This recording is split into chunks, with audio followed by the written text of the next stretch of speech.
The DJI LITO X1 honestly feels like one of those gadgets you'd end up using way more than you expect. It doesn't come across as complicated or intimidating. Instead, it gives off this really easy, grab-and-go kind of vibe. The fact that it's under $249 makes a huge difference, because you're not thinking twice about carrying it around or taking it on a trip. It just fits into your day naturally. What I really like about the idea of this drone is how it seems focused on real-life use.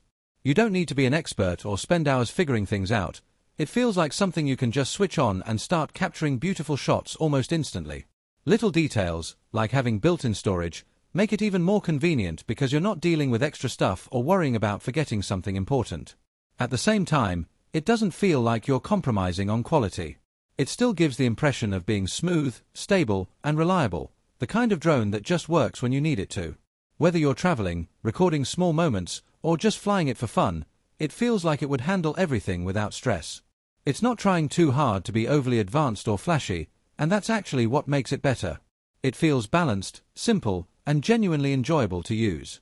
Overall, the DJI LITO X1 comes across as a thoughtful, everyday drone, something practical, easy, and fun that you'd actually keep using instead of forgetting about after a few days.